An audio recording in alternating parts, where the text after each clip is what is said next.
তো আপনার জীবন আর খেত দুটাই সমান হয়ে গেছে। হ্যাঁ, এরকমই। হ্যাঁ, মেয়ে পাইছেন না তো ওখানে তো বৃষ্টি দরকার। 1 মাস আগে পানি দিতে পারলে 2টা সেচ খাওয়াই তাহলে টলমল করতো এই ক্ষেত, দেখলে দুশ্মনের মন জুড়ে যাইতো। আসলেই পানিরই অভাব, এই যে লাল হয়ে ছোট ছোট রয়েছে। 5 জন লোক সাথে থাকতো তাহলে আপনার ভালো কাজটা যত সহজ মনে হইতো, এখন কিন্তু অনেক কঠিন মনে হয়। তো মানুষের জীবনও কিন্তু এরকম, জীবনটাও খুব কঠিন ভাই। মানুষ একা একা চলতে পারে না। একটা অসুখ বিসুখ কিংবা ধরেন যে কথা বলার জন্য একজন মানুষ দরকার। দর্শক, কথা বলছি পালেরচর জাজিরা শরীয়তপুর থেকে। আগে তো মানুষ গান গাইতো, আল্লাহ মেঘ দে পানি দে, এরকম গান শুনতাম না শীতের মধ্যেও। আবার এখন কিন্তু খুব রোদ উঠছে, তো আপনার জমি দেখলাম যে বেশ ফেটে গেছে। কিন্তু এখন শুধুমাত্র কি পানির কারণে এরকম হলো? পানির কারণে। এখন বিকল্প কি ব্যবস্থা করা যায়? বিকল্প মানে বৃষ্টির পানি ছাড়া তো আর কোনো ব্যবস্থাই নাই। এই যে আশপাশে কোনো বোর্ডিং নাই, দূরে হইলেও আইনের দেওয়ান যায়, কিন্তু বোর্ডিং আশপাশেও নাই। এখন মজার কথা হলো যে আপনার বিয়ে নিয়ে কথা বলছিলাম, তো আপনার জীবন আর খেত দুটাই সমান হয়ে গেছে। হ্যাঁ, এরকমই। হ্ঁ, মেয়ে পাইছেন না তো ওখানে তো বৃষ্টি দরকার। বিকল্প দেওয়ার কোনো বুদ্ধি নাই। ওই যে আমাদের ওই পাশে তো পানি ছিল, সেখানেও শুকিয়ে গেছে। তো আপনি যদি বিকল্পভাবেও যদি একটু পানি দিতে পারতেন, ক্ষেতটা অনেক ভালো হইতো। দেখি একজন 1500 টাকা চাইছে, একটু পানি দিয়ে দিব, দেখি হারে কয়া কথা কয়ে যদি হয়। বোরিং কই? বোর্ডিং ওই যে 1 মাইল ফাঁকে। তাহলে আমার মনে হয় খুব বেশি চায় নাই, আপনি এই পানিটুকু দিয়ে নেন। ওই যে ওই বোর্ডিং মাঝামাঝি যেটা, কারণ সুরাব মাদবরের ক্ষেতের পাশে যেটা। আর সর্ষের কি অবস্থা? সর্ষে ভালো ইনশাল্লাহ, ওই যে কাটা ধরছি। তো কাটা তো ধরছেন, আপনার ওই পাশে দেখলাম তো পুড়ে গেছে সর্ষে ক্ষেত। ওইদিকে মাটি টানে গেছে, আগেই পাইকে গেছিল। না না, আপনার এই যে এই পাশে যে ধনিয়ার ওই পাশে দেখলাম, ওই যে ওই ক্ষেতকার, ওটা তো মানুষের, ওটা আমার। ওটা কি জিরা? ধনিয়া। ধনিয়া, তো ধনিয়া তো পুড়ে গেছে। পানি নেই, এ শুধুমাত্র পানির কারণেই। তো দেখেন এখন তো মনে হয় মাত্র মাঘ মাস শেষ হইলো, তাই তো? তো এখনই তো এত রোদ হওয়ার কথা না, বা এত ফেটে যাওয়ার কথা না। ফাল্গুনের শেষ এরকম হবে। ফাল্গুনের শেষ এরকম হওয়ার কথা ছিল না? মানে জলবায়ুর এমন পরিবর্তন যে আসলে কখন কোনটা হবে বোঝা যায় না। এখন কৃষি কাজ ধরেন আমরা নাহলে বুঝি না, কিন্তু আপনারা তো বুঝেন, কিন্তু বোঝার পরেও অনেক কিছু করা যায় না। বুঝছেন এবার বাস্তবতা? কারণ আপনার অর্থের জোর থাকতে হয়, পানি থাকতে হয়, মানুষজন থাকতে হয়, সময়ের জিনিস সময় দিতে হয়। এখন আমরা না বোঝার কারণে হয়তো অনেক ঝামেলায় পড়ে যাই, কিন্তু বোঝার পরেও কিছু করার থাকে না যদি পকেটে টাকা না থাকে। পানি দিতে পারলে আর 1 মাস আগে পানি দিতে পারলে 2টা সেচ খাওয়াই তাহলে টলমল করতো এই ক্ষেত, দেখলে দুশ্মনের মন জুড়ে যাইতো। আসলেই পানিরই অভাব, এই যে লাল হয়ে ছোট ছোট রয়েছে। আচ্ছা, একটা একটু উঠায় দেখাইবেন তো আসলে গোড়ায় পানি কি পরিমাণ, মানে মাটিতে কি পরিমাণ রস আছে একটু দেখাইবেন যদি। একটা ছোট একটা উঠান দেখি। মাটিতে তো মোটামুটি রস নাই কইলেই চলে। এই যে ফেটেও তো গেছে একদম, জন্মের ফাটা ফাটছে। ফাটা পারছে, দেখছেন মাটিতে কোনো ওরে খোদা। এসে তো মনে হয় যে আমার জমি তো অনেক উপরে, সবাই মনে করে আমারটা মনে রস কম, তো আমারটা তো এরকমই আছে। মূল কিন্তু হইতেছিল, কিন্তু এই যে রস নাই। আবার এটা পানি না পেলে তো অনেক ভিতরে ঢুকতেও পারবে না। আচ্ছা, মাটি ঢিল হইলে ঢুকবে, ভালো ঢুকবে, মূল হবে মোটা। আর ভাই এই যে ফুল আসছে না, এই যে ফুল, এই গাছের বয়স কত হলো? তাও 2 মাস। 2 মাসে তাহলে মোটামুটি 2 মাসে ফুল ফল এসে পড়ে।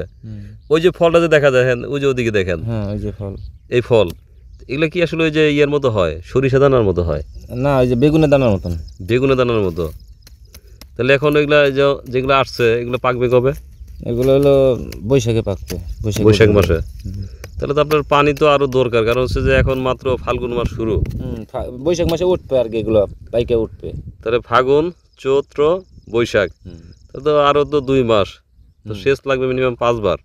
না, 2টা সেচ দিতে পারলেই হয়ে যেত, কিন্তু একটা সেচের সময় গেছে, এই সময় একটা, এই দুইটা সেচ খাওয়াইলেই হয়, বেশি লাগে না। 2টা সেচ খাওয়ালে হয়ে যায়। তাহলে ভাইয়ের সঙ্গে কথা বলে দিয়ে দেন। আর আপনার রসুন তো, আবার রসুনের মধ্যে যে অশ্বগন্ধা দিয়েছেন এটা আজকে খেয়াল করলাম। ওই যে রসুনের ভিতরেই ভালো হয় তো এরা। তাই? কারণটা কি? রসুনের মধ্যে ভালো হওয়ার কারণ হলো, রসুনটা যখন উঠে যায় তখন একটু যত্ন নিলে বা একটা সেচ দিতে পারলে, এরপরে ওই রসুন আর এটা মিলে 2টা আবাদ হয়।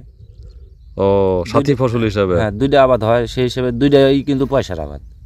আচ্ছা, তো এর আগে আমি যখন আপনার ভিডিও করছিলাম তখন আমি ভাবছিলাম যে কেউ ফোন দিয়ে হয়তো বলবে যে এই সামাদ ভাইয়ের একটা বিয়ে করাই দিই, কিন্তু আসলে বিয়ের ব্যাপারে কেউ কথা বলে নাই। কিন্তু আপনার সঙ্গে অনেকে কথা বলতে যাচ্ছিলো এই অশ্বগন্ধা নিয়ে। তো এবার যদি হয়, কারণ তখন আমার কাছে নাম্বার ছিল না, এখন আপনার নাম্বার তো আমার কাছে আছে, নাম্বার দিয়ে দিব, আপনি কথা বলেন। আসলে আপনি যেই জিনিসটা চাষ করতে পারেন সেটা যদি আপনি কোনোভাবে অন্য কারো শুধু এটাই না, এর চেয়ে দামি জিনিসও আছে, জিনসন একটা জিনিস আছে, এটার চেয়ে তো দামি, হ্যাঁ ওটাও চাষ করা যায়। ওটা কি নাটোরে হয়? তাহলে ওগুলো করা যাবে। ওগুলো করা যাবে। তো এরপরে আরও কোনো ভাই যদি ফোন দেয় তখন নাম্বার দিয়ে দিব, তখন আপনি কথা বলে, যদি তো মনে করেন 10 বিঘা জমি চাষ করলেন জিনসেন না অশ্বগন্ধা, তো তাহলে মনে করেন যে মিলমিশ করে করলে, এই যে আপনার যে এখন প্রবলেম যে একটা ডিপ নাই, ডিপের ব্যবস্থা যদি করে, ডিপের ব্যবস্থা করতে পারলে, কিন্তু আপনার তো এখানে থাকতে হবে, থাকবো, অসুবিধা নাই, কারণ আপনার তো ঘর আছে। আর যদি বেশি অসুবিধা হয়, ভয় পান, তাহলে এর আগে বিয়ে হয়ে যাবে ইনশাল্লাহ। ভয় পাওয়ার লাগে তো এই জায়গায় একটু কয়দিন থাকছিলাম, ভয় পাই, এরপরে থাকি না এখন। যাক, ভয় পায়েন না। প্রতিদিন 80 টাকা খরচ।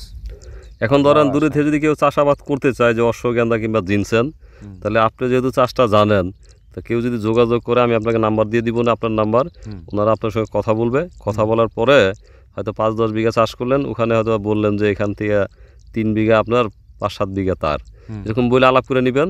নেওয়ার পরে যে যাবতীয় ডিপ বা অন্যান্য যে ব্যবস্থা আছে আপনি দেখাশোনা করবেন, উনি হয়তো ইনভেস্ট করবে, এরকম হইতে পারে অবশ্যই।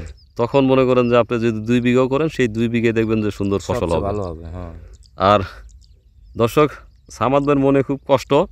এমনি তার বউ, আমাদের ভাবি, উনি তো আসলে প্রয়াত, আর বাচ্চাদের তো বিয়ে শাদী হয়ে গেছে। সামাদ ভাই বয়সে আমার খুব বেশি বড় হবে না, ছোটই হবে মনে হয়। না, আপনি ছোট হবে। আমার চেয়ে সে ছোটো হবে, কিন্তু বিয়ে শাদী আগে করে ফেলছিল। তো তার আসলে একজন জীবনসঙ্গী খুব দরকার। তো এরকম যদি কেউ থাকেন, তাহলে যোগাযোগ করেন, সামাদ ভাইকে দেখি আমরা এটা বিয়ে দিতে পারি কিনা। কি বউ অবশ্যই তো চরে থাকতে হবে, এরকম তো নাকি? না, আপনি যেখানে থাকবেন সেখানে থাকবে? আমি যেখানে থাকবো সেখানে থাকবে, চরে থাকা লাগবে এমন কোনো মানে নাই। হ্যাঁ, আপনি চরে থাকলে ভাবিও চরে থাকবে। হ্যাঁ, বাড়ি ঘর আছে, বাড়ি ঘরও থাকতে পারবে। আর আবাদ বসত না, এটা নাটোর নিয়ে গেলে হবে না, আপনি যেখানে থাকবেন সেখানে থাকতে হবে। আপনি শরীদপুর থাকলে সে শরীদপুর থাকবে, বাড়িতে যাওয়া আসা করলে, আর বাড়িতে গেলে বাড়িতে থাকবে, ঠিক না? কারণ এই বয়সে বিয়ে করে আবার বউ দূরে রাখা যাবে না, বউ কাছে রাখতে হবে। এখন তো ইমার্জেন্সি দরকারই ছিল, এমন যে শস্যা মশা ধইনা টইনা নিয়ে কি একটা এলো বাতারির মধ্যে রয়েছি। একা একা এগুলো আর ভালো লাগে না। আচ্ছা, সামাদ ভাই ভালো থাকেন না?